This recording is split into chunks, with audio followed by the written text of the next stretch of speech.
So the angelic healing is basically we're going to go through and look at the mechanics that impact working with angels. And working with angels, we've been talking about the three brain components and everything. People think different things about working with angels. One of the things that you could say the most, like if you were to just boil it down, like what does it do? Like what are you doing? Basically what you're doing when you work with any sort of angel is you're refining and upgrading, regulating your instinctive responses, right? And so it undoes the conditioning of things in the past, and just how, like we were talking about with Barbara, where she basically, for the ones that didn't hear on the weekend, she was driving and she turned and made like a left, or I think it was a left, but she turned into oncoming traffic, like she misgauged the island and started going down the wrong side of the road. And she had a little bit of like, ugh, but she kept her head. She was very calm, and she took an action that minimized it very quickly, and she got out of the situation very quickly. So basically, she didn't get triggered and she didn't get panicked.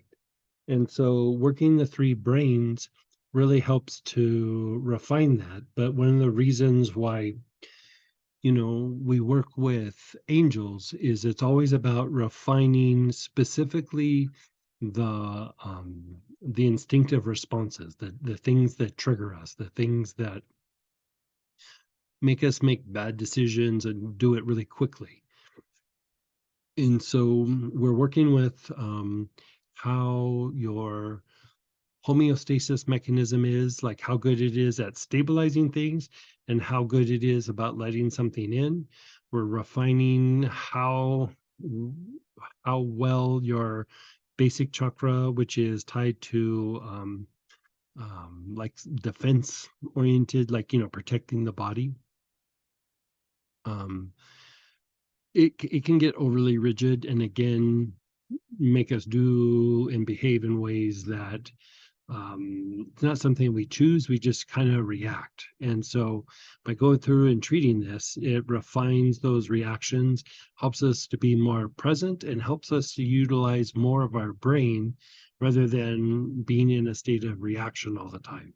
So when you look at back in the day, there's this old alchemist that Hermes, but not the one from the Greek tradition. It's more associated with like Egyptian and other sorts of practices. And this being under a different name is the being that gave the Kabbalistic teachings to Abraham for the Jewish tradition. He's the modern day compiler of the Nyingma Buddhist tradition.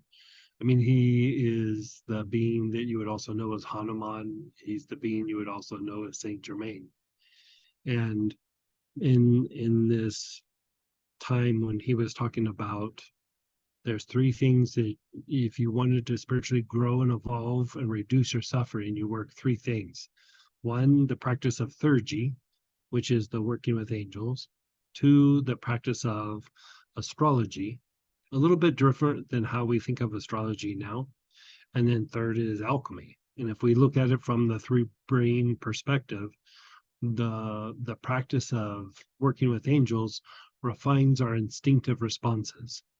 Working the planetary energies like we did in the weekend for the body mapping, you're refining how you feel. You're going from lower emotions, which are driven more by your physiology and past conditioning, and you're cultivating a higher sense of well-being, and you're developing the heart.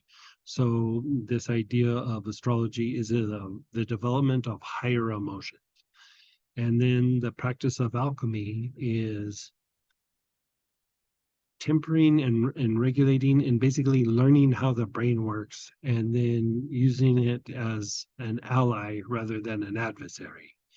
And when you put those three together, that person usually grows very quickly, both spiritually, but also becomes like happier, has more joy in their life, is able to reduce patterns in their life, be it from their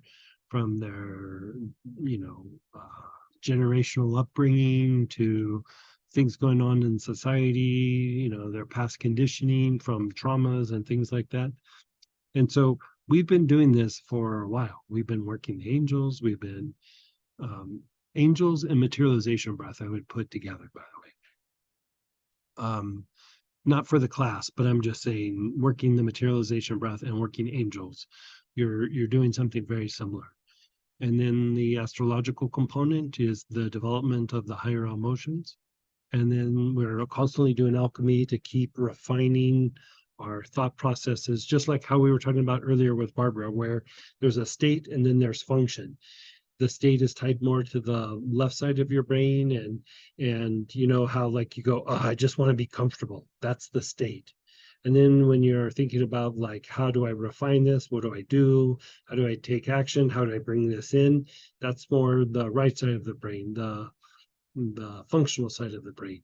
And alchemy is basically about the merging of the two. You're constantly just trying to find different ways to merge these two pieces. And so when you do this, you feel very present, you feel very peaceful, you feel happy, you feel joy, you feel a sense of well-being. And even when difficulty happens, you just kind of innovate or walk your way out of it. So that's it in a nutshell.